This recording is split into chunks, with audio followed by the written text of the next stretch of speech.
నమస్తే, welcome to Suman TV. MBA course చేయాలనుకునే వారికి యూనిక్ ఫిన్ బిజినెస్ స్కూల్ ఎలాంటి కోర్సెస్ని ఆఫర్ చేస్తుంది, సో దానివల్ల ఎలాంటి బెనిఫిట్స్ ఉంటాయి, ఎటువంటి ప్లేస్మెంట్స్ని అందజేస్తుంది అనే విషయాల్ని తెలియజేసేందుకు మనతో పాటు ఉన్నారు ఎండి మదన్ గారు. హలో అండి. హలో. మదన్ గారు, సాధారణంగా ఏంటంటే చాలామంది స్టూడెంట్స్ నుంచి వచ్చే కంప్లైంట్ ఎలా ఉంటుందని అంటే, అన్ని కాలేజెస్ కూడా ఇప్పుడు ఎంబీఏ ఆఫర్ చేస్తున్నాం, మేము ప్లేస్మెంట్స్ 100% ప్లేస్మెంట్ ఇస్తామని చెప్తారు. సో కేవలం ఏం చదివినా కూడా ప్లేస్మెంట్ కోసమే చూస్తూ ఉంటారు అందరూ కూడా. సో వాళ్ళు ఇస్తున్నారు కదా, ఆఫర్ చేస్తున్నారు కదా అని జాయిన్ అవుతాము. ఈవెన్ దో వాళ్ళు ఆ ఇంటర్న్షిప్ కూడా ఏదో ఇవ్వాలన్నట్టు ఇస్తారు. సో మేము ఒక స్పెషలైజేషన్ ఏదైతే చేస్తున్నామో దానికి సంబంధించిన ఇంటర్న్షిప్ దానికి పంపించారు, వాళ్ళు ఇవ్వరు కూడా. సో అది కంప్లీట్ అయిపోతూ ఉంటుంది, మనకి సరైన ప్లేస్మెంట్స్ కూడా రావని ఉంటుంది. సో మీరు ఎలా ఇలా 100% ప్లేస్మెంట్ గ్యారెంటీ అని ఏ రకంగా చెప్పగలుగుతున్నారు? 100% అందరు స్టూడెంట్స్కి ఎలా ప్లేస్ చేస్తారు మేము? ఇక్కడ 2 పాయింట్లు అండి. ఏ రోజు మేము కోర్స్ పాయింట్ ఆఫ్ వ్యూలో అయితే 100% ప్లేస్మెంట్ గ్యారంటీ అనే వర్డ్ అయితే యూజ్ చేయమండి. ఎందుకంటే పాయింట్ వాళ్ళు అంటే ఇప్పుడు ఒక స్టూడెంట్ని ఎలాగోలా ప్లేస్ చేయాలనే ప్రెషర్ మేము తీసుకున్నప్పుడు కొంచెం సరైన జాబ్ అంటే వాళ్ళ క్వాలిటీ ఆఫ్ లెర్నింగ్ లెట్స్ 80% దగ్గర ఉందనుకోండి, ఏదో ఒక జాబ్ 20% 30% దగ్గర వచ్చినా అది మంచి జాబ్ నువ్వు వెళ్ళిపో అని చెప్పాల్సిన సిచ్యువేషన్ కూడా రావచ్చు మాకు. అందుకని మేమేం చెప్తామంటే we never take that pressure. అంటే ఖచ్చితంగా జాబ్ అనే మాట చెప్పాం, కానీ ఎలా చెప్తామంటే మీ లెర్నింగ్ క్వాలిటీకి మీ ఎబిలిటీకి this is not right job అంటే don't go for it, wait for the right job. అలా వాళ్ళ లాంగ్ టర్మ్ కెరీర్ని దృష్టిలో పెట్టుకునే మేము చెప్తాం. Point number 1. అప్పుడు ఏమవుతుందంటే ఒక్కోసారి శాలరీ తక్కువ అయినా వాళ్ళు మంచి జాబ్కి వెళ్తారు, సో దట్ ఫ్యూచర్లో ఎర్నింగ్ బాగుంటుంది, లెర్నింగ్ బాగుంటుంది. కొన్ని చోట్ల this is one of the mistake. Most of the కాలేజెస్లో ఏమవుతుందంటే ఫీజు ఎక్కువ పే చేసాం కాబట్టి శాలరీ కూడా ఎక్కువ ఉండాలనేది స్టూడెంట్ ఎక్స్పెక్టేషన్ ఉంటుంది. వీళ్ళకి శాలరీస్ ఎక్కువ వచ్చినట్టు ప్లేస్మెంట్స్లో చూపిస్తే అడ్మిషన్స్ ఎక్కువ ఉంటాయనేది కాలేజ్ క్యాల్కులేషన్ ఉంటుంది. అందుకని లెట్స్ సే మేము టాప్ అంటే 20 lakhs వచ్చింది, 10 lakhs వచ్చిందని ఈ ప్రాసెస్లో ఆ క్వాలిటీ ఉన్న జాబ్కి పంపిస్తున్నామా లేక ఏదో టెంపరీగా పంపిస్తున్నామా అనేది మిస్ అవుతుంటుంది. మోస్ట్ ఆఫ్ దెమ్ మాకు వచ్చే స్టూడెంట్స్లో అంటే వేరే కాలేజెస్లో ఎంబీఏ చేసి మా దగ్గరికి సర్టిఫికేషన్ కోర్సెస్ వచ్చే వాళ్ళ దగ్గర వన్ ఆఫ్ ది కంప్లైంట్ కామన్గా ఏంటంటే, సార్ నేను ఫైనాన్స్ స్టూడెంట్, నేను అకౌంట్స్ నేర్చుకున్నాను లేకపోతే మార్కెట్స్ ఏదో నేర్చుకున్నాను, వీళ్ళు తీసుకెళ్ళి మార్కెటింగ్ జాబ్ ఇచ్చారు నాకు. ఎందుకు అంటే అక్కడ టార్గెట్స్ ఇస్తారు, నీకు ఇన్ని క్రెడిట్ కార్డ్ సేల్ చేయాలి, ఇన్ని హోమ్స్ లోన్ సేల్ చేయాలి, నువ్వు ఆ టార్గెట్ రీచ్ అయితే I can give you more. అంటే నేను కంపెనీ అనుకుంటే, ఒక బ్యాంక్ అనుకుంటే, మీరు నాకు రెవెన్యూ అనేది ఒక 30 lakhs తీసుకొస్తే మీకు 12 lakhs నేను శాలరీ ఇవ్వగలను, ఇలా ఉంటుంది. కానీ మనం ఆ టార్గెట్స్ రీచ్ అవ్వలేము, ఆ ప్రెషర్ ఎక్కువ ఉంటుంది. వాళ్ళు వదిలేసి నో సార్ నేను ఫైనాన్స్ స్టూడెంట్ కదా, నాకు ఫైనాన్స్ జాబే కావాలి, తక్కువ శాలరీ అయినా పర్లేదని వస్తారు. సో ఇవన్నీ దృష్టిలో పెట్టుకొని మేము ఈ 2 ప్రెషర్స్ వద్దని చెప్తాం. ఒకటి, ప్లేస్మెంట్ ఖచ్చితంగా అవుతుందనేది చెప్పము. రెండోది, ఖచ్చితంగా ఇంత శాలరీతోనే తీసుకొస్తామనేది చెప్పాము. ఎందుకంటే లర్నింగ్ స్కోప్ ఉన్నప్పుడు తక్కువ శాలరీ అయినా వెళ్ళండి, తర్వాత వస్తుంది అనేది ఒక side. Coming to second point of the question, compare to others మేము ఎక్కువ ప్లేస్మెంట్స్ ఎందుకు అవుతుంది, లేకపోతే ఎంబీఏ స్టూడెంట్స్కి అయితే 100% చేయగలం అనే కాన్ఫిడెన్స్ మాకు ఎక్కడి నుంచి ఉంది అంటే ఈ రెండే అండి. ఒకటి, ఇండస్ట్రీలో ఏం జరుగుతుంది, ఎటువంటి క్వాలిఫికేషన్, ఎటువంటి స్కిల్ కావాలనేది మాకు ఐడియా ఉంది. ఎందుకంటే ఒకటి, అంటే ఏవైనా కంపెనీస్తో మీరు టైఅప్స్ పెట్టుకుంటారా? ఉన్నాయండి. సో అదే నేను అక్కడ పని చేయడం వల్ల రిక్వైర్మెంట్ మాకు తెలుసు. రెండోది, ఆ రిక్వైర్మెంట్ ఉన్న కంపెనీస్తో మాకు ఇటు టైఅప్ ఉంది. మేము వెళ్ళి చెప్తాం వాళ్ళకి, ఇక్కడ నీకు ఈ ఫ్లోర్ పైన ఈ స్కిల్స్ కావాల్సిన స్టూడెంట్ ఉన్నాడు కదా, ఆ కస్టమైజ్డ్ స్కిల్స్ మేము ఆల్రెడీ ట్రైనింగ్ ఇచ్చాం వాళ్ళకి, మీరు మళ్ళీ ట్రైనింగ్ ఇచ్చుకోవడము లేకపోతే ఎక్కువ టైం అంటే జనరల్గా కంపెనీ అబ్జర్వేషన్ ఎట్లా ఉంటుందంటే, ఒక స్టూడెంట్ని తీసుకుంటే మినిమం 6 to 12 months ఆ లెర్నింగ్లోనే పోతుంది. వాళ్ళు ఐడియల్ రిసోర్స్ నాకు పని చేసి పెట్టడం అనేది 12 months తర్వాతే స్టార్ట్ అవుతుంది, 6 months తర్వాతే స్టార్ట్ అవుతుంది.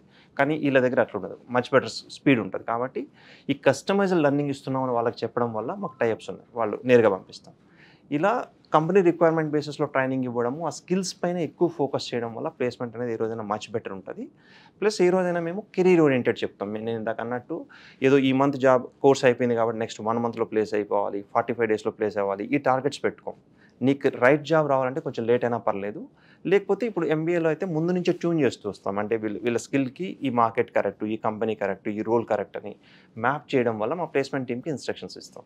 ఈ సెట్ ఆఫ్ స్టూడెంట్స్కి ఈ కంపెనీస్ ట్రై చేయండి, ఈ సెట్ ఆఫ్ స్టూడెంట్స్కి ఈ కంపెనీస్ ట్రై చేయండి, ఈ మంత్ అయితే వెళ్ళను కూడా, లేకపోతే నెక్స్ట్ మంత్ మాకు 24 months టైం ఉంది కాబట్టి we can easily find out what is the right job. రెండోది, ఒక్కసారి ప్లేస్ అయిపోతేనే మా రెస్పాన్సిబిలిటీ అయిపోయిందని కూడా నేను చెప్పట్లేదు. వీళ్ళు ఆల్రెడీ జాబ్స్కి వెళ్ళిపోయిన వాళ్ళు, let's first year second year, మళ్ళీ ఎంబీఏ అయిపోయేసరికి 2023లో స్టార్ట్ చేసిన వాళ్ళు 2025కి డిగ్రీ వస్తుంది వాళ్ళకి. అప్పటికి ఆల్రెడీ ఎక్స్పీరియన్స్ 1 year 1.5 year ఉంటుంది. అదే కంపెనీలో గ్రోత్ ఉంది అనుకుంటే సరైన టీంలోకి వాళ్ళు వెళ్ళమని గైడ్ చేస్తాం. లేదు what ever reason company change చేయాలనుకున్నా మళ్ళీ ప్లేస్మెంట్ చూపిస్తాం మేము. అలా minimum first 2-3 years of your career or 4-5 years of కెరీర్లో నువ్వు చేసే మిస్టేక్స్ని కూడా మేము మాక్సిమం అవాయిడ్ చేస్తాం. ఏదో ఒక జాబ్ అయిపోయింది ఇంకా మీరు ఎక్కడైనా వెళ్ళండి అన్నట్టు కాకుండా ఇది రైట్ జాబు, ఇది మీకు రైట్ సాలరీ, మేబీ నీ స్కిల్కి ఇది రావచ్చు అన్నట్టు ఆ కంప్లీట్ గైడెన్స్ ఉండడం వల్ల మచ్ బెటర్ కెరీర్ ఫౌండేషన్ అనేది ఉంటుంది వాళ్ళకి ఆ 2-3 ఇయర్స్లో. తర్వాత అక్కడి నుంచి ఇటు ఈ మిస్టేక్స్ అన్ని అవాయిడ్ చేయడం వల్ల మోస్ట్ ఆఫ్ అస్ ఏంటంటే ఒక రాంగ్ డెసిషన్ తీసుకుంటాం, 3 monthsకో 6 monthsకో రియలైజ్ అవుతాం, మళ్ళీ వెనక్కి వస్తాం, ఇంకో రాంగ్ స్టెప్ తీసుకుంటాం, మళ్ళీ యూటర్న్ చేస్తాం. ఈ ప్రాసెస్లోనే 5 to 10 years కొన్నిసార్లు లేక 2-3 years మినిమం వేస్ట్ అవుతుంటుంది. ఇవన్నీ మ్యాక్సిమం అవాయిడ్ చేస్తాం. పర్ఫెక్ట్ అని చెప్పాను కానీ మ్యాక్సిమం అవాయిడ్ చేస్తాం. ప్లస్ వెళ్ళి కనెక్ట్ చేస్తాం. ఇంకో డైవర్సిటీ మా దగ్గర ఏంటి అంటే ఒక సైడు ఎక్స్పీరియన్స్డ్ ఉంటాడు, 3 years 5 years ఎక్స్పీరియన్స్డ్, ఒకరు జూనియర్ డిగ్రీ అయిపోయి ఎంబీఏ చేస్తున్న వాళ్ళు ఉంటారు. వీళ్ళు వాళ్ళ ఇంటర్నల్గా నేర్చుకునేది చాలా ఉంటుంది. నేను ఐఎంలో కూడా చేశాను ఎంబీఏ. అక్కడ కూడా మా ప్రొఫెసర్స్ చెప్పేది ఏంటి అంటే మీరు ప్రొఫెసర్ నుంచి నేర్చుకునే దానికంటే కూడా రిమైనింగ్ స్టూడెంట్స్ నుంచి నేర్చుకునే దానిపైన ఇంపాక్ట్ ఎక్కువ ఉంటుంది మీకు. ఎందుకంటే మాకు అంత టైం దొరకదు. ఏ ప్రొఫెసర్ మీతో 24 hours 12 hours కూర్చోలేరు. మీరు మిగిలిన స్టూడెంట్స్తో కలిసి ప్రాజెక్ట్స్ చేసినప్పుడు, నేర్చుకున్నప్పుడు, ప్లస్ ఒకరు ఎక్స్పీరియన్స్డ్, ఒకరు మ్యానుఫ్యాక్చరింగ్ ఇండస్ట్రీ నుంచి వచ్చారు, ఒకరు సర్వీస్ ఇండస్ట్రీ నుంచి వచ్చారు, ఈ బ్యాక్గ్రౌండ్స్ నుంచి ఒకరు ఇంజనీరింగ్, ఒకరు ఫైనాన్స్ అన్నప్పుడు ఆ లెర్నింగ్ చాలా ఉంటుంది. సో మేము ఆ మిక్స్ కూడా తీసుకుంటాం. ఒకరి నుంచి ఒకరు వాళ్ళకు ఉన్నటువంటి అనుభవాల్ని షేర్ చేసుకుంటుంటారు. ఒకరు ఎక్స్పీరియన్స్డ్, ఒకరు ఫ్రెషరు, ఒకరు working for let's JP Morgan, ఇంకొకరు వర్కింగ్ ఫర్ గోల్డ్మెన్ సాక్స్, ఇట్లా రకరకాల కంపెనీస్ బ్యాక్గ్రౌండ్ నుంచి రావడం వల్ల ఆ లెర్నింగ్ అనేది మచ్ మోర్ ఎఫెక్టివ్ ఉంటుంది. ఇవన్నీ కూడా మాకు ప్లేస్మెంట్స్కి హెల్ప్ అవుతాయి. మీరు అన్నట్టు ఏ కాలేజ్తో పోల్చినా, ఫైనాన్స్ కాలేజ్తో పోలిస్తే much better placements, much better career అయితే మేము ఇవ్వగలం. సో మీ స్టూడెంట్తో కూడా మాట్లాడదాము. సో తన ఎలా జాబ్ గెయిన్ చేసింది, ఎట్లా వచ్చింది ఏంటి అని అనేది. Hi, what's your name? Sirisha. So ఏం చేశారు మీరు? గ్రాడ్యుయేషన్ ఎక్కడ చేశారు, ఏం చేశారు? నేను రీసెంట్గానే కంప్లీట్ చేశాను. బీకామ్ నుంచి వచ్చాను. బీకామ్ నుంచి వచ్చారు. ఓకే. నేను రూరల్ ఏరియాస్లోనే బీకామ్ కంప్లీట్ చేసేసాను. బీకామ్ కంప్లీట్ చేశాక ఒక కన్ఫ్యూజన్లో ఉండే, బీకామ్ చేశాక నెక్స్ట్ ప్లేస్మెంట్స్ ఉంటాయా ఉండవా, పీజీ చేస్తేనే ప్లేస్మెంట్స్ ఇస్తారు అని చెప్తుండేవాళ్ళు. ఫుల్ కన్ఫ్యూజన్లో ఉండే. One of my relative suggestion to me, అంటే ఆల్రెడీ మీరు జాబ్ ట్రైల్స్ చేశారా? చేసిన తర్వాత అది ఫెయిల్ అయితే అప్పుడు మీరు అప్రోచ్ అయ్యారా బిజినెస్ కాలేజ్ ప్లేస్మెంట్స్లో ట్రై చేశాను. బట్ టెలికాలర్స్ జాబ్స్ రావడం, తక్కువ శాలరీతో రావడం వల్ల సాటిస్ఫాక్షన్ లేక ఏం చేస్తే నెక్స్ట్ బీకామ్ తర్వాత ఎలా స్టార్ట్ చేస్తే కెరీర్ ఫ్యూచర్ బాగుంటుంది అని తెలుసుకొని one of my relative suggest చేశాడు, ఇట్లా యూబీఎస్ ఇన్స్టిట్యూట్ ఉంది, బీకామ్ స్టూడెంట్స్ కూడా మంచి ప్లేస్మెంట్స్ ప్రొవైడ్ చేస్తున్నారని చెప్పారు. నేను after searching that I join UBS institute. It is not possible to get a good job as a BCom స్టూడెంట్గా. ఒక మంచి ప్యాకేజ్తో అది టాప్ ఎంఎన్సీలో జాబ్ రావడం అనేది చాలా కష్టం. అలాంటిది నేను after joining the UBS I got a good placement with good package also. So ఒక సాధారణంగా ఒక బీకామ్ చేసే వాళ్ళకి, జనరల్గా ఎనీ నార్మల్ డిగ్రీ చేసే వాళ్ళకి జాబ్స్ అనేది ఇటీవల కాలంలో కష్టం. అసలు బీటెక్ చేసినా కూడా జాబ్స్ రావడం అనేది కష్టం. బీటెక్ చేసే వాళ్ళు కూడా టెలికాలర్గా చేస్తున్న వాళ్ళు చాలా మంది ఉన్నారు. సో ఖచ్చితంగా ఏదో ఒకటి వాట్ నెక్స్ట్ అనేది ఆలోచన చేస్తూ ఉంటారు. అలాంటి వాళ్ళకి ఎంబీఏ అనేది గుడ్ సజెషన్ అని చెప్తారా? అవునండి. ఎంబీఏ అనేది ఖచ్చితంగా నేను ముందన్నట్టు టైం ఎక్కువ ఉంది కాబట్టి మాకు ఒక స్టూడెంట్ని బాగా ఫైన్ ట్యూన్ చేస్తాం అనేది ఒక పాయింట్. ప్లస్ చాలా అంటే ఏమంటారు దాన్ని, రాంగ్ అజంప్షన్స్ ఉంటాయండి స్టూడెంట్స్లో ఎక్కువ. ఒకటేంటి, నాకు ఆల్రెడీ జాబ్ ఉంది, మేబీ నాకు ఎటువంటి స్కిల్ డెవలప్మెంట్ అవసరం లేదు, లేకపోతే మళ్ళీ ఒక కోర్స్ చేయాల్సిన పని లేదనేది, దట్స్ రాంగ్. రెండోది తను అన్నట్టు అంటే కొందరు ఏదో ఒక జాబ్, టెలికాలరు లేకపోతే మార్కెటింగు లేకపోతే ఇంకోటి, జాబ్ ఇస్ జాబ్. నో, ప్రతి జాబ్లోనూ మీకు గ్రోత్ సేమ్ ఉండదు. ఫస్ట్లో ఒకసారి ఏంటంటే 2 శాలరీ సేమ్ కూడా ఉండొచ్చు, అది వేరే.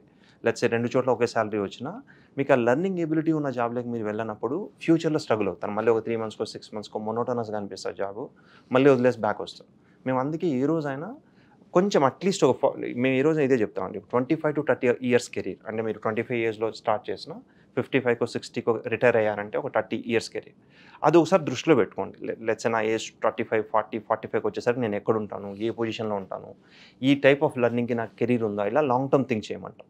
రెండోది, ఇనీషియల్ స్టేజెస్లో మీరు అవాయిడ్ చేయాల్సిన మిస్టేక్స్ అన్నీ కూడా చెప్పి it's better not to take up అంటాం. అంటే రకరకాల మిస్టేక్స్ అండి, స్టూడెంట్స్ మిస్టేక్స్ పైన చేస్తే it's a big lengthy video. అంటే నేనేమంటున్నానంటే అంటే ఇంకొకసారి ఏంటంటే కంపెనీ పేరు పెద్దదైతే maybe there is something great అనుకుంటారు, కానీ మనం చేసే రూల్ రాంగ్ ఉన్నప్పుడు పెద్ద కంపెనీ అయినా వేస్ట్. అలా సో మెనీ మిస్టేక్స్ ఉంటాయండి, అవన్నీ మ్యాక్సిమం అవాయిడ్ చేస్తాం. అందుకే ఇప్పుడు నేను ముందు కూడా అన్నాను, రిజల్ట్ ఓరియంటెడ్ అప్రోచ్ అన్నప్పుడు సర్టిఫికేషన్కైనా ఎంబీఏ కోర్సెస్కైనా ఇవన్నీ కూడా చెప్తాం వాళ్ళకి. అంటే ఇవన్నీ these are the mistakes you have to avoid అని చెప్పినప్పుడు ఆ మైండ్ అనేది ట్యూన్ అవుతుంది. మళ్ళీ ఎవరో ఒకరు సక్సెస్ఫుల్ పర్సన్ ఫ్రమ్ ఇండస్ట్రీ వచ్చి చెప్పినప్పుడు వాళ్ళకి అర్థమవుతుంది. అలా సక్సెస్ఫుల్ కెరీర్ పాయింట్ ఆఫ్ వ్యూలో వాళ్ళకి కావాల్సిన లెర్నింగ్ కావచ్చు, స్పెషలైజ్డ్ టాపిక్స్ కావచ్చు, ఇలా కన్ఫ్యూజన్స్ అంటే ఈ రూట్ బెటరా, ఈ కంపెనీ బెటరా, ఆ కంపెనీ బెటరా, ఈ సాలరీ బెటరా, ఇవన్నీ కూడా గైడెన్స్ ఉంటుందండి. ఎండ్ టు ఎండ్ గైడెన్స్ ఉంటుంది. దానివల్ల అట్లీస్ట్ అగైన్ వండర్స్ కాకపోయినా much better career, much better growth ఉన్న ఇండస్ట్రీని వాళ్ళకు పరిచయం చేయగలుగుతున్నాం. ఆ పాయింట్ ఆఫ్ వ్యూలో వీఆర్ సాటిస్ఫైడ్ అండి. అంటే ఇట్లా సో శిరీష ఇప్పుడు చెప్పినట్టు తను ఒక రూరల్ ఏరియా నుంచి వచ్చింది, అక్కడ ఏదో నార్మల్ ఒక డిగ్రీ ఫినిష్ చేసుకుంది. సో అలాంటి వాళ్ళకి జనరల్ ఏంటంటే ఒక కమ్యూనికేషన్ స్కిల్స్ అనేది కొంచెం చాలా తక్కువగా ఉంటాయి. రెజ్యూమ్ ఎలా ఉండిద్ది దానికి కూడా తెలిసేది కాదు. ఇంటర్వ్యూ అటెంప్ట్ చేయాలన్న కూడా ఫియర్ అనేది చాలా ఉంటుంది. సో ఆ స్కిల్ డెవలప్మెంట్ కోసం వాళ్ళు ఏం చేశారు మీకు ఇక్కడ? ఇట్లా ఎక్స్ట్రా క్లాసెస్ ప్రొవైడ్ చేయడం, కమ్యూనికేషన్ క్లాసెస్, అకౌంటింగ్ నాలెడ్జ్ కూడా మాకు తక్కువ ఉండే కాలేజెస్లో. రూరల్ ఏరియాస్ అంటే తక్కువ చెప్తారు, మేమేదో చదివేస్తాము. ఇక్కడికి యూబీఎస్కి వచ్చిన తర్వాత అకౌంటింగ్ సపరేట్ క్లాసెస్ చెప్పడం, Excel advanced Excel classes, communication classes, toast master, stage fear ఎలా పోగొట్టాలి, ఇంటర్వ్యూస్ ఎలా అటెండ్ అయితే మీకు రిజల్ట్ ఎలా ఉండిద్ది అని చెప్పి క్లాసెస్ని ప్రొవైడ్ చేయడము. ఒక good platform to BCom students also. మేము అది ఫస్ట్లో స్టార్ట్ చేసినప్పుడు ఇన్వెస్ట్మెంట్ బ్యాంకింగ్ అని ఒక కోర్స్ చెప్పేవాళ్ళం. కొన్ని ఎక్స్ట్రా ఓపెనింగ్స్ వస్తున్నాయి fund accounting side, extra knowledge కావాలని మళ్ళీ అదొక సపరేట్ కోర్స్ యాడ్ చేసాం, సపరేట్ టాపిక్ కింద. వీళ్ళు కొంచెం ఎక్సెల్ ఇట్లాంటి స్కిల్స్లో ఫెయిల్ అవుతున్న పర్టికులర్గా రూరల్ ఏరియా స్టూడెంట్స్ కావచ్చు, లేకపోతే cities like Bengaluru, Mumbai or Hyderabad నుంచి వచ్చినా కూడా ప్రాక్టికల్గా హౌ టు యూజ్ ఎక్సెల్ అనేది తెలియదనేసి అవి యాడ్ చేసాం. తర్వాత కొందరు కమ్యూనికేషన్ స్కిల్స్లో ఫెయిల్ అవుతున్నారని అది ఒక అడిషనల్ క్లాస్ 20-30 అవర్స్ యాడ్ చేసాం. తర్వాత రిటర్న్ టెస్ట్లో ఫెయిల్ అవుతున్నారని యాప్టిట్యూడ్ యాడ్ చేసాం. అకౌంట్స్లో గ్రిప్ ఉండట్లేదు, థియరిటికల్ నాలెడ్జ్ ఉందని అదొకటి యాడ్ చేసాం. అలా ఆ రిజల్ట్ కావడం కోసం ఏదైతే కావాలో అవన్నీ యాడ్ చేస్తూనే పోతున్నాం విత్ నో అడిషనల్ కాస్ట్. ఇంకా ఎంబీఏకి వచ్చేసరికి ఇంకా లాట్ ఆఫ్ టాప్అప్స్ అండి. ఇప్పుడు ఇందాక అన్నాం కదా, మెంటార్షిప్ సపరేట్గా 2-3 వేస్లో రెగ్యులర్ కాలేజ్ స్టాఫ్ లేకపోతే నేను చెప్పడం అనేది ఒకటైతే, ఇండస్ట్రీ నుంచి మెంటార్స్ని తీసుకొచ్చి చెప్పించడం, అలాగే కమ్యూనికేషన్ స్కిల్స్ 20 అవర్స్ ప్రామిస్ చేస్తే 40 to 60 అవర్స్ డెలివర్ చేయడం, వాళ్ళకి ఆ నెట్వర్కింగ్ స్కిల్స్ డెవలప్ చేయడం కోసం రకరకాల ప్రోగ్రామ్, టోస్ట్ మాస్టర్స్ ఇందాక రవి అన్నట్టు, వేరే ఎంఎన్సీస్లో ఇప్పుడు నెక్స్ట్ మంత్ కూడా ఏం ప్లాన్ చేస్తున్నామంటే, మా క్లబ్లో ఉన్న స్టూడెంట్స్ని ఎంఎన్సీస్లో వేరే క్లబ్స్తో ఆల్రెడీ వాళ్ళకు ఉంటాయి అవి ప్రజెంటేషన్ స్కిల్స్ క్లబ్స్, వాళ్ళందరినీ కలిపి ఒక ఈవెంట్ చేస్తున్నాం. వీళ్ళు ఏంటంటే ఎంఎన్సీస్లో ఆల్రెడీ ఒక 10-15 ఏళ్ళ నుంచి వర్క్ చేస్తున్న వాళ్ళతో మాట్లాడినప్పుడు ఏం స్కిల్ గ్యాప్ ఉంది, ఇప్పటి నుంచి కెరీర్ని ఎట్లా డెవలప్ చేసుకోవాలి, ఆ 10-15 ఇయర్స్ కెరీర్ ఆల్రెడీ ఉన్న వాళ్ళు ఎటువంటి మిస్టేక్స్ చేస్తారో వీళ్ళతో షేర్ చేస్తారు. లేక వాళ్ళ ప్రజెంటేషన్ స్కిల్స్ చూసినప్పుడు వీళ్ళ స్కేల్ ఆఫ్ లెర్నింగ్ డెవలప్ అవుతుంది. అలా మల్టిపుల్ ప్రోగ్రామ్స్ ఉన్నాయండి. అంటే రకరకాల నెట్వర్కింగ్ ఈవెంట్స్, రకరకాల ప్రజెంటేషన్ స్కిల్స్ని డెవలప్ అవ్వడానికి. ఇంకోటి కూడా నెక్స్ట్ మంత్ మేము ప్లాన్ చేస్తుంది, ఇంటర్ కాలేజ్ కాంపిటీషన్స్ కండక్ట్ చేస్తున్నాం. అంటే one of the top college in Hyderabad, one of the top college in Bengaluru, or one of the top college in Delhi, వాళ్ళకి ఎక్స్పోజర్ కావాలనేసి ఆన్లైన్ సెషన్ పెడుతున్నాం. అంటే people from Bengaluru, people from Hyderabad, everybody has to compete అనేసి. అప్పుడు ఏమవుతుందంటే one of the top కాలేజ్లో వాళ్ళకి already ఉన్న స్కిల్స్ని వీళ్ళు కంపేర్ చేసుకున్నప్పుడు వీళ్ళ బెంచ్ మార్కింగ్, మనం వేర్ ఆర్ వీ ల్యాకింగ్ అనేది అర్థం కావాలనే పాయింట్ ఆఫ్. అలా ప్రతిదీ కూడా ఆ ఎండ్ రిజల్ట్ని మైండ్లో పెట్టుకుని ఒక స్టూడెంట్ స్టాండర్డ్ని పెంచాలంటే ఏమేమి కావాలో అది ఎప్పటికప్పుడు ఫైన్ ట్యూన్ చేస్తుంటాం. అందువల్లనే మచ్ బెటర్ మాకు హెచ్ఆర్ నుంచి వచ్చే ఫీడ్బ్యాక్ అయినా కూడా compare to any other institute or college, you people are well trained from the corporate perspective. సరే ఇంకొందరు స్టూడెంట్స్ సీరియస్ అవ్వకపోవడం వలన కొన్ని రీజన్స్, కొందరు ఫెయిల్ అవ్వచ్చు, అది వేరే. బట్ అట్లీస్ట్ ఆ ప్రోగ్రామ్స్ ఆర్ వెల్ అండి. అది సరిగ్గా యూస్ చేసుకొని మాక్ ఇంటర్వ్యూస్ తీసుకొని సరిగా అయిన వాళ్ళకి ప్లేస్మెంట్ అనేది మచ్ బెటర్ అయితే ఉంటుంది మా సైడ్ నుంచి. మదన్ గారు, ఇప్పుడు ఆల్రెడీ జాబ్ చేస్తున్న వాళ్ళు ఎవరైనా ఉన్నారనుకోండి, సో వాళ్ళు ఇంకా ఈ స్కిల్ డెవలప్మెంట్ కోసం ఒకవేళ జాయిన్ అయినా, మీరు చెప్పారు వాళ్ళకి ఆన్లైన్ క్లాసెస్ వాళ్ళు తీసుకోవచ్చని, కానీ ఫిజికల్గా అటెంప్ట్ చేసిన దానికి ఆన్లైన్కి డిఫరెన్స్ ఉంటుంది కదా, ఎంతవరకు రిజల్ట్ ఉంటుందనే డౌట్ వాళ్ళకి ఉంటుందండి. అంటే అదే అండి, ఒక ప్రాబ్లం ఏంటంటే అండి, ఇప్పుడు మాకు ఇన్స్టిట్యూట్ ఆఫ్లైన్ క్లాసెస్ వచ్చేసి మీరు చాలా రకాల ప్రోగ్రామ్స్ చెప్పారు. ఇప్పుడు ఫిజికల్గా అటెంప్ట్ చేసే వాళ్ళకి ఎంబీఏలోనే చాలా రకాలు చెప్పారు. సో అలా ఆన్లైన్లో ఎలా పాసిబుల్ అవుతుంది? అదే ఇప్పుడు ఒక పాయింట్ ఏంటంటే, మాకు ఆఫ్లైన్ క్లాసెస్ వచ్చేసి పూణే ఒక బ్రాంచ్ ఉంది, మారతహల్లి బెంగళూరు ఒక బ్రాంచ్ ఉంది. But remaining students most of them Andhra నుంచి వచ్చేవాళ్ళు, ప్రతి ఒక్కరు ఒకటి రావడానికి టైం దొరకకపోవచ్చు, అందుకని ఆన్లైన్ ఆప్షన్ ఇస్తాం. ఎఫెక్టివ్నెస్ అనేది కొంచెం ఎక్కువ అయితే ఆఫ్లైన్ ఉంటుందండి. వాళ్ళు కొంచెం టైం స్పెండ్ చేసి అక్కడికి రాగలిగిన వాళ్ళు ఫేస్ టు ఫేస్ ఇంటరాక్షన్ ఉంటుంది ఫ్యాకల్టీతో, ప్లస్ రీడింగ్ రూమ్స్ ఆ ఫెసిలిటీస్ ఇచ్చుంటాం, అక్కడే కూర్చొని వాళ్ళు చదువుకోవచ్చు. దానివల్ల ఇంకొంచెం బెటర్ ఉంటుంది. హౌఎవర్ ఆ లెర్నింగ్ మెథడాలజీ కావచ్చు, the effectiveness of main topics learning కావచ్చు, అదైతే ఆన్లైన్ అయినా ఆఫ్లైన్ అయినా సిమిలర్ ఉంటుందండి. కాబట్టి ఎక్కడున్న వాళ్ళైనా చూస్ చేసుకోవచ్చు. ఇంకొన్ని అజంప్షన్స్ కొంచెం పర్టికులర్గా ఆంధ్ర స్టూడెంట్స్, పర్టికులర్గా Hyderabad students one of the assumption ఏంటంటే మేబీ కాస్ట్ ఆఫ్ లివింగ్ బెంగళూరులో ఎక్కువ ఉంటుంది, లేకపోతే కన్నడ లాంగ్వేజ్ మనకు తెలిసి ఉండదు. హాస్టల్ ఫెసిలిటీస్ అవన్నీ కూడా అన్నీ అవైలబుల్ ఉన్నాయండి. అదే ఇప్పుడు మేమున్న ఏరియా అది మారతహల్లి ఏరియా ఏంటంటే ఇది ఆల్మోస్ట్ లైక్ హైదరాబాద్ లాగే ఉంటుంది. Telugu comfortably everybody knows. Cost of living అనేది సిమిలర్ ఉంటుందండి హైదరాబాద్కి ఇక్కడికి. ఇప్పుడు ఇందాక కూడా మన స్టూడెంట్స్ కొందరు బెంగళూరు నుంచి ఇక్కడ వచ్చిన వాళ్ళు కూడా ఇక్కడే ఎక్కువ ఉన్నట్టుంది అంటున్నారు. అంటే అది కొన్ని ఏరియాస్ మనకు తెలియనప్పుడు అది ఒక అజంప్షన్లో ఉంటుంది. నేను ముందు జాబ్ ముంబైలో చేసేవాడిని, నాకు ఇక్కడ వాళ్ళు అదే అడిగేవాళ్ళు, కాస్ట్ ఆఫ్ లివింగ్ ఎక్కువ ఉంటుందని ముంబై అంటే అదేం లేదు. అంటే కొన్ని ఏరియాలో మేబీ రెంట్ కొంచెం ఎక్కువ ఉండొచ్చు, వేరే చోట కంపన్సేట్ అవుతుంది. ఇవన్నీ రాంగ్ అజంప్షన్స్. నాకు ఈ లాంగ్వేజ్ రాదు, కొత్త ప్లేసు, సెక్యూరిటీ, అమ్మాయిలు వచ్చేవాళ్ళు కొందరు సెక్యూరిటీ ఉండదేమో, కొత్త ప్లేస్ అనుకుంటారు, కానీ అలా ఏమి ఉండదండి. ఎక్కడైనా సేఫ్ అండ్ సెక్యూర్డ్గానే ఉంటుంది. అలా ఆఫ్లైన్ వచ్చి రాగలిగే వాళ్ళు రావచ్చు, లెర్నింగ్ అనేది అది ఇంకొంచెం బెటర్ అయితే ఉంటుంది. బట్ ఆన్లైన్ అనేవాళ్ళు మనకి స్టూడెంట్స్ ఎప్పుడు కూడా అక్రాస్ ఇండియా, ఇంకా మాట్లాడితే అక్రాస్ గ్లోబ్ కూడా కొందరు ఫారిన్ స్టూడెంట్స్ కూడా ఉంటారు.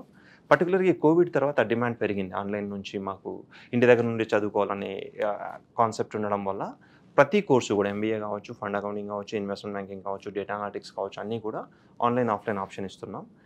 వీళ్ళు కొందరు ఇప్పుడు ఇందాక వచ్చిన స్టూడెంట్స్ కూడా మోస్ట్ ఆఫ్ దెమ్ హైదరాబాద్ వాళ్ళు ఇక్కడ నుంచి ఆన్లైన్ అటెండ్ అవుతుంటారు. బట్ ఇందాక కూడా ఒక స్టూడెంట్ హైలైట్ చేసినట్టు ఆ అప్రోచబిలిటీ మేము ఎప్పుడు మెయింటైన్ చేస్తామంటే మా టీంకి కూడా ఇన్స్ట్రక్షన్స్ ఎలా ఇస్తామంటే వాళ్ళు ఆఫ్లైన్ అయినా ఆన్లైన్ అయినా ఎక్కడి నుంచి ఉన్నా మ్యాక్సిమం అప్రోచబుల్గా ఉండండి. అంటే వాళ్ళకి ఆన్సర్ ఇవ్వండి, కొంచెం చూసుకోండి. వాళ్ళు ఒక హోప్తో వస్తారు, మనం మ్యాక్సిమం ట్రై చేయాల్సింది మనం ట్రై చేయాలి, హెల్ప్ చేయాలని. ఆ పాయింట్ ఆఫ్ వ్యూలో మోస్ట్లీ ఆ నెట్వర్క్ అది ఏమంటారు దాన్ని రెఫరెన్స్ ద్వారానే మాకు ఎక్కువ మంది స్టూడెంట్స్ వస్తుంటారు. కాబట్టి ఆన్లైన్ అయినా ఆఫ్లైన్ అయినా they can do it. Right, మీ స్టూడెంట్ సాహితితో మాట్లాడదాం. హాయ్ సాహితి. హాయ్. సాహితి, మీరు ఏ కోర్స్ చేస్తున్నారు యూనిఫిన్ బిజినెస్ స్కూల్లో? యాక్చువల్లీ నేను fund accounting and investment banking join అయ్యాను. సో కోర్స్ కూడా కంప్లీట్ అయ్యింది and now I'm working. So వీళ్ళు ఇంటర్వ్యూస్కి పంపించేటప్పుడు ఎట్లా మిమ్మల్ని ప్రిపేర్ చేస్తూ ఉండేవారు? ఓకే, బేసికలీ మాక్ ఇంటర్వ్యూస్ అని ఉంటాయి. సో ఇక్కడ ఏంటి అంటే basically they will ask all the questions, so we're supposed to answer and they will score us. అంటే లైక్ ఆ స్కోరింగ్ కూడా డిఫరెంట్, లైక్ 5 things తీసుకొని స్కోర్ చేస్తారు, like communication skills, subject knowledge, everything. So ఒకవేళ నీకు score తక్కువ ఉంటే again they will ask us, ఇంకొకసారి ఇవ్వండి అని చెప్పి అడుగుతారు. సో నార్మల్గా అయితే నేను ఇన్స్టిట్యూట్కి వచ్చేటప్పుడు ఐ థాట్ అంటే లైక్ ఎందుకు వచ్చాను అంటే నాకు కామ్ పర్సన్ కావాలి అనమాట. ఏదైనా కోర్స్ ఎక్కడైనా సరే I want to deal with calm people. So ఒక 2 or 3 ఇన్స్టిట్యూట్ నేమ్స్ వచ్చాయి ఫ్రెండ్స్ దగ్గర నుంచి సజెషన్స్లో. సో సార్ వచ్చి చాలా కామ్గా చెప్తారు అన్నట్లు చెప్పారు. సో ఈవెన్ నేను వీడియోస్ చూసాను, so I fell the same. So join అయ్యాను. ఈవెన్ మాక్ ఇంటర్వ్యూ ఇచ్చినప్పుడు కూడా ఐ థాట్ ఒక్కటే ఉంటుంది అనుకున్నాను, బట్ అది అలా కాదనమాట. మీరు పర్ఫెక్ట్ అయ్యేంత వరకు you can give any number of attempts in the mock interview. So certification course ఎంతవరకు మీకు యూజ్ అవుతుంది? Certification course in the sense ఇప్పుడు నేను జాబ్ జాయిన్ అయ్యాక నాకు నా క్లయింట్ ఎవరు, ఎలా వర్కింగ్ ఉంటుంది ఇదంతా చెప్తారు కదా.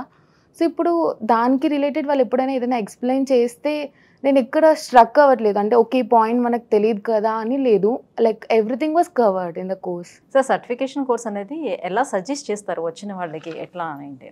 వాళ్ళ క్వాలిఫికేషన్ అనేది ఒక పాయింట్ అండి. దాంట్లో ఏది వాళ్ళకి బెటర్ అనేది వాళ్ళ ప్రీవియస్, ఒకవేళ ఆ 2 monthsలో వాళ్ళు అది కవర్ చేయలేరు, ఆ నాలెడ్జ్ గెయిన్ చేయలేరు అని మీకు అనిపిస్తే సో తర్వాత ఇంకొక సజెషన్ ఏమైనా ఇస్తారా? ఎట్లా గైడ్ చేస్తారు? ఇప్పుడు కొన్ని ఫర్ ఎగ్జాంపుల్ ఇంజనీరింగ్ చేశాను, మార్కెటింగ్ సైడ్ ఎక్కడో చేశాను, నేను కోర్సు చేయొచ్చా అంటే మీకు మోస్ట్లీ అర్థం కాదు, మీరు రాకపోవడం బెటరు. లేక మీకు ఇంట్రెస్ట్ ఉంది, లేక ఎక్కడో కొంచెం రిలవెంట్ ఎక్స్పీరియన్స్ ఉందంటే ఇది చేయొచ్చు అన్నట్లు ఆ ప్లస్ అండ్ మైనస్ని మేము అనలైజ్ చేసి చెప్పినప్పుడు they will take a call అండి. అదొకటి. రెండోది, ఇప్పుడు కొందరు ఏంటి ఓన్లీ ఫండ్ అకౌంటింగ్ అనేది 1 month కోర్స్ ఉంటుంది, అటెండ్ అవుతారు. ఎక్కడో నాకు నాలెడ్జ్ లెవెల్ అంత ఇంక్రీజ్ అవ్వలేదు అనుకుంటే మళ్ళీ ఇన్వెస్ట్మెంట్ బ్యాంకింగ్కి ఎన్రోల్ అవుతారు. అక్కడ ఇంకో 1.5 month యాడ్ అవుతుంది. మళ్ళీ additional classes like Excel, communication అవన్నీ ఒక 2.5 month అవి కంటిన్యూ అవుతాయి వీకెండ్స్లో. ఎక్కడో వాళ్ళ గ్రిప్ వస్తుంది.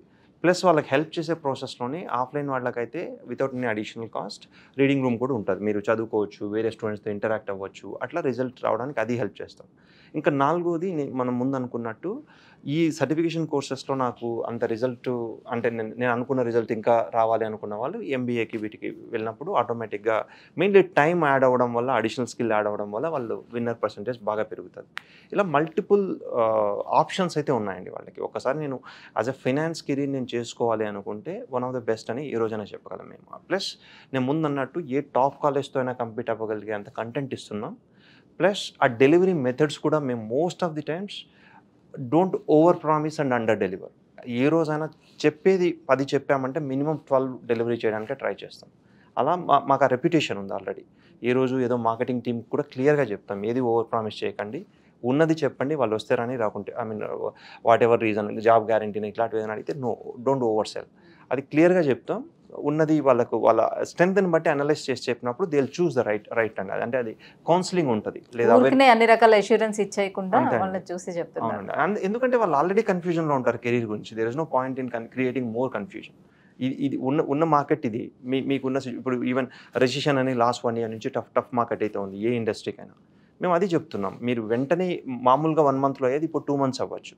బట్ ఏ రోజైనా మీరు స్కిల్ అనేది కరెక్ట్గా నేర్చుకుంటే థింగ్స్ విల్ వర్క్. కొంచెం లాంగ్ టర్మ్ కెరీర్, నా స్కిల్ డెవలప్ చేసుకుంటే రిజల్ట్ వస్తుందనే కాన్ఫిడెన్స్తోనే మనం పని చేయాలి. ఎప్పుడు జాయిన్ అయిన ఫస్ట్ రోజు నుంచే నాకు ఎప్పుడు జాబ్ వస్తుంది, రేపు వస్తుంది రాదా అని ఉంటే you will not enjoy the process of learning. అది ఇంపార్టెంట్ అండి. సో ఎప్పుడైనా అది లాంగ్ టర్మ్ కెరీర్ దృష్టిలో పెట్టుకునే చెప్తాం. ఆ సపోర్ట్ అనేది ఉంటుంది. ఇప్పుడు తన ఒక పాయింట్ అంటే ఇప్పుడు వాళ్ళు number of mock interviews attempt చేస్తూ ఉంటారు కదా, సో ఆ అటెంప్ట్ చేసే టైంలోనే వీళ్ళు ఎంత నాలెడ్జ్ గెయిన్ చేశారో, అసలు వీళ్ళు ప్లేస్ చేయొచ్చా లేదా అనే విషయం మీకు అర్థమైంది, అది తెలుస్తుంది. దానికంటే ముందు వీళ్ళు క్లాస్లో ఎంతవరకు సీరియస్గా ఉంటున్నారు అనే దాన్ని బట్టి కూడా ఒక ఐడియా వచ్చేస్తుంది మాకు. దాన్ని బట్టి కూడా ఇదన్నీ అదే ఆ ఎండ్ రిజల్ట్ని మైండ్లో పెట్టుకొని ఇక్కడ కంటెంట్ డెలివరీ ఉంటుంది. అక్కడ ఎవరో సరిగా అర్థం చేసుకోవట్లేదు అనుకుంటే వాళ్ళకి రియాలిటీ చెప్తాం, మీరు ఇలా అయితే కష్టం, ఇంకొంచెం పార్టిసిపేట్ చేయండి అనేసి. మీరు అన్నట్టు ఆ మాక్ ఇంటర్వ్యూకి వచ్చేసరికి మళ్ళీ అది ఒక సపరేట్ టీం ఉంటుంది. వాళ్ళు కూడా జడ్జ్ చేసి స్కోర్ మాకు ఇస్తారు. దాన్ని బట్టి ఎవరెక్కడ ఉన్నారు, ఏ ఏరియాస్ వాళ్ళు డెవలప్ అయితేనే ప్లేస్మెంట్ అవుతుంది ఈజీగా అనేది అది ఉంటుంది. ఇంకోటి ఇంపార్టెంట్ పాయింట్ తను అన్నారు, ఇక్కడ రూల్ బేస్డ్ వెళ్ళమండి. ఒక మాక్ ఇంటర్వ్యూ అయిపోయింది, నా పని అయిపోయిందని వదిలిపెట్టాం. నీకు క్లారిటీ రాలేదు, నీకు మొత్తం స్కోప్ అంటే ఎలా జాబ్ కొట్టాలని తెలియట్లేదు అనుకుంటే రెండోసారి తీసుకోండి, మూడోసారి తీసుకోండి మాక్ ఇంటర్వ్యూ. మేము రిసోర్సెస్ని ప్రొవైడ్ చేస్తాం. At the end of the day మీరు ఒక రిజల్ట్ని మైండ్లో పెట్టుకొని వచ్చారు, దానికి మేము ఎంత హెల్ప్ చేయాలో అంత హెల్ప్ చేస్తాం. ఎంబీఏకైనా సర్టిఫికేషన్ కోర్సెస్కైనా ఆ రిజల్ట్ ఓరియంటెడ్ పాయింట్ ఆఫ్ వ్యూలో రూల్స్ తక్కువ పెడతాం, ఎక్కువ. ఇంకోటి కూడా ఒక స్టూడెంట్ అన్నారు, వీ డోంట్ ఎంకరేజ్ రికార్డెడ్. అంటే ఇప్పుడు కొంత స్టూడెంట్స్ అంటే చిన్న రీజన్స్కి ఎక్కడో ట్రావెల్లో ఉన్నాను, నాకు ఒక రికార్డెడ్ వీడియో ఇవ్వండి అంటే అది ఎఫెక్టివ్నెస్ ఆఫ్ ద లెర్నింగ్ తక్కువ అవుతుంది. అట్లాంటి చోట్ల కొన్ని రూల్స్ పెడతాం, అంటే at the best interest of student career. ఇంకా రిమైనింగ్ అయితే ఎప్పుడు ఆ సపోర్ట్ అనేది రూల్ కంటే కూడా స్టూడెంట్ కెరీర్ బాగుండాలనే పాయింట్ ఆఫ్ వ్యూలో నా హెల్ప్ ఎప్పుడు చేస్తాం. Right, thank you so much Madan garu. So unique fin business స్కూల్లో ఎంబీఏ కానీ సర్టిఫికేషన్ కోర్స్ కానీ చేస్తే ఎలాంటి బెనిఫిట్స్ ఉంటాయనే విషయాన్ని తెలియజేసినందుకు thank you so much. Thank you. So చూస్తున్నారు కదా, ఎంబీఏ కోర్సు చేయాలన్నా లేదంటే ఎన్ని సర్టిఫికేషన్ కోర్సు చేయాలి డిగ్రీ అయిపోయిన తర్వాత అని అనుకుంటే యూనిక్ ఫిన్ బిజినెస్ స్కూల్ని కాంటాక్ట్ చేయండి కింద స్క్రోల్ అవుతున్న నెంబర్లకి ఫర్దర్ డీటెయిల్స్ కోసం. Thank you.